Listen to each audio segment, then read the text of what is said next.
Praise the lord. ದೇವರ ನಾಮಕ್ಕೆ ಸ್ತೋತ್ರ ಉಂಟಾಗಲ್ಪಡಲಿ. ಪ್ರೀತಿಯುಳ್ಳ ದೇವ ಜನರೇ, ಯೇಸು ಕ್ರಿಸ್ತನ ಹೆಸರಿನಲ್ಲಿ ನಾನು ನಿಮ್ಮನ್ನು ವಂದಿಸುತ್ತೇನೆ. ಕೀರ್ತನೆಗಳು 63ನೇ ಅಧ್ಯಾಯ 7ನೇ ವಚನದಲ್ಲಿ ವಾಕ್ಯ ಈ ರೀತಿಯಾಗಿ ಬರೆಯಲ್ಪಟ್ಟಿದೆ. ನೀನು ನನಗೆ ಸಹಾಯಕನಾಗಿದ್ದೀಯಲ್ಲ, ನಿನ್ನ ರೆಕ್ಕೆಗಳ ಮರೆಯಲ್ಲಿ ಸುರಕ್ಷಿತನಾಗಿದ್ದುಕೊಂಡು ಆನಂದ ಘೋಷ ಮಾಡುತ್ತಿರುವೆನು ಎಂದು ವಚನ ಬರೆಯಲ್ಪಟ್ಟಿದೆ. ಅಂದರೆ ಪ್ರೀತಿಯುಳ್ಳ ದೇವ ಜನರೇ, ದೇವರು ನಮಗೆ ಏನಾಗಿದ್ದಾರೆ? ರಕ್ಷಣೆನ ಉಂಟು ಮಾಡುವವರು.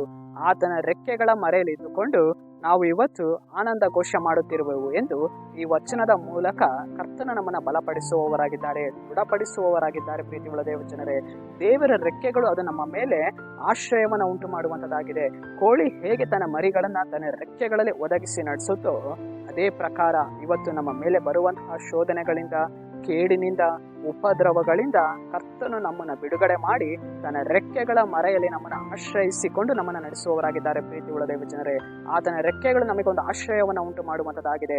ಆತನು ನಮಗೆ ಬಲವಾದ ಒಂದು ಗುರಾಣಿಯಾಗಿದ್ದಾರೆ. ಪ್ರೀತಿಯುಳ್ಳ ದೇವ ಜನರೇ, ಆತನ ಪಕ್ಕಗಳು ನಮಗೆ ಒಂದು ರಕ್ಷಣೆನ ಉಂಟು ಮಾಡುವಂಥದ್ದಾಗಿದೆ. ಆತನ ಕೈ ನೆರಳು ನಮಗೆ ಒಂದು ರಕ್ಷಣೆನ ಉಂಟು ಮಾಡುವಂಥದ್ದಾಗಿದೆ. ನಾವು ಆತನ ರೆಕ್ಕೆಗಳ ಕೆಳಗಿದ್ದುಕೊಂಡು ನಡೆದು ಹೋಗಬೇಕು.